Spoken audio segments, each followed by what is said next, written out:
ایک آدمی نے حضرت علی سے پوچھا رضی اللہ تعالیٰ عنہ سے کہ پوچھا حضرت صاحب کہ ابو بکر صدیق کو امام کس نے بنایا ہے، ان کو خلیفہ کس نے منتخب کیا ہے؟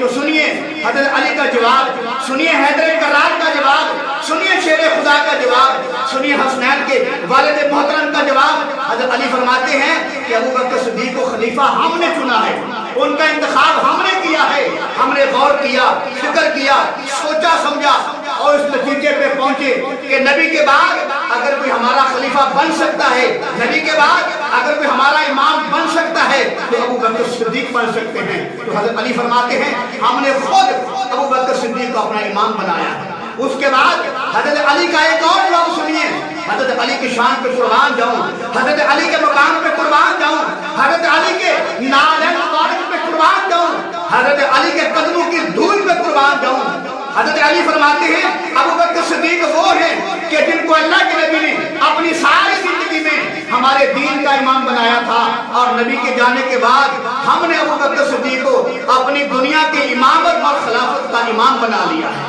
اب دیکھو سنی مسلمان بھائیوں غور کرو، اور ہمارے ہمسائے لوگ بھی غور کریں، جو شین والے ہیں وہ بھی غور کریں۔ حضرت علی خود فرما رہے ہیں کہ ہم نے ابو بکر صدیق کا خود انتخاب کیا ہے، ہم نے خود ان کو خلیفہ بنایا ہے۔ اب بتاؤ ابو بکر کا انتخاب کس نے کیا؟ علی کہتے ہیں میں نے کیا۔ ابو بکر کو کس نے پسند کیا؟ علی کہتے ہیں میں نے پسند کیا۔ ابو بکر صدیق کو کس نے خلیفہ بنایا؟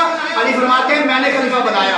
ابو بکر جو خلیفہ بنے ہیں علی کی پسند ہے، ابو بکر جو امام بنے ہیں علی کی پسند ہے۔ اب جو علی کی پسند کا انکار کرے، اب جو علی کے انتخاب کا انکار کرے، اب جو علی کے امام کا انکار کرے، بتاؤ مسلمان ہو سکتا ہے؟ حضرت علی رضی اللہ تعالیٰ عنہ 2 سال 3 مہینے 10 دن ابو بکر صدیق کے پیچھے نمازیں پڑھتے رہے۔ اگر نمازیں نہیں پڑھی تو بتاؤ انہوں نے کوئی الگ مسجد بنائی، انہوں نے کوئی الگ نماز پڑھائی تو ثابت کرو۔ میں کہتا ہوں دنیا جہان کی سنی کتب اکٹھی کر لو، اٹھا لو دنیا جہان کی کتابیں، شیعہ کی کتابیں، سنیوں کی کتابیں، ایک بات ثابت کرو، ایک مسجد ثابت کرو جو علی رضی اللہ تعالیٰ عنہ نے ابو بکر صدیق کے دور میں الگ بنائی ہو، مسجد الگ بنائی ہو، نماز الگ پڑھی ہو، تراویح الگ پڑھی ہو، یا کسی اور کے پیچھے پڑھی ہو۔ میں کہتا ہوں 2 سال 3 مہینے کی خلافت میں، ابو بکر صدیق کی خلافت میں علی رضی اللہ تعالیٰ عنہ نے ابو بکر کے پیچھے نمازیں بھی پڑھی، فجر پڑھی، ظہر پڑھی، عصر پڑھی، مغرب عشاء پڑھی، تراویح پڑھی، سب کچھ ابو بکر صدیق کے پیچھے کیا۔ علی رضی اللہ تعالیٰ عنہ نے ابو بکر صدیق کو اپنا امام مانا۔ میں کہتا ہوں تم نہیں مانتے ابو بکر کو تو نا امام مانو۔ حضرت علی نے ابو بکر کو اپنا امام مانا ہے، تم کیوں نہیں مانتے؟ نہیں مانتے تو ہمیں تمہارے ماننے کی کوئی پرواہ نہیں ہے۔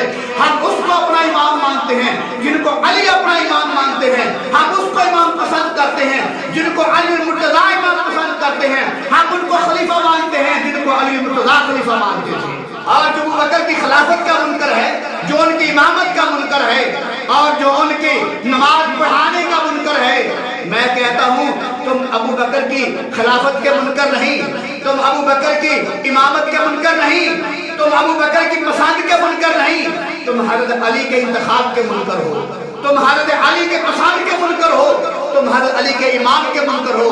اور جو علی کے امام کا منکر ہو اب خود ہی فیصلہ کر لو کیا مسلمان ہو سکتا ہے کہ نہیں ہو سکتا۔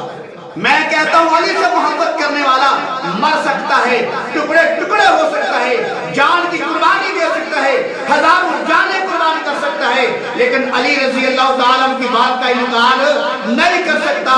اس لیے میں کہتا ہوں کہ آج کے سنی مسلمان جو ہیں حضرت علی کی محبت کے تابع ہو کر، حضرت علی کی محبت کے پیچھے ہو کر، حضرت علی کی محبت کے سائے کے اندر ابو بکر صدیق کو اپنا امام بھی مانتے ہیں، اپنے خلیفہ بھی مانتے ہیں۔ ابو بکر صدیق کو اپنا امام تسلیم کرنا یہ حضرت علی کی سنت ہے، ابو بکر صدیق کو اپنا خلیفہ تسلیم کرنا یہ حضرت علی کی سنت ہے، ابو بکر صدیق کو اپنا امیر تسلیم کرنا یہ حضرت علی کی سنت ہے، اور ابو بکر صدیق کے پیچھے نمازیں پڑھنا یہ حضرت علی کی سنت ہے، اور ابو بکر صدیق کو نبی کا نائب تسلیم کرنا یہ حضرت علی کی سنت ہے۔ اب میں دیکھتا ہوں کون ہے جو علی کا ماننے والا ہے، کون ہے جو علی کی سنتوں کا منکر ہے۔ جو ابو بکر کے پیچھے چلتا ہے وہ علی کی سنت پہ عمل کرتا ہے، جو ابو بکر کے پیچھے چلتا ہے وہ نبی کی حدیث پہ عمل کرتا ہے۔ اللہ کے نبی نے فرمایا علیکم بسنتی وسنت الخلفاء الراشدین، تم پر میری سنت اور میرے خلفاء راشدین کی سنت لازم ہے۔ حضرت علی نے حضرت علی رضی اللہ تعالیٰ عنہ نے ابو بکر صدیق کو اپنا خلیفہ مانا، یہ علی کی سنت ہے۔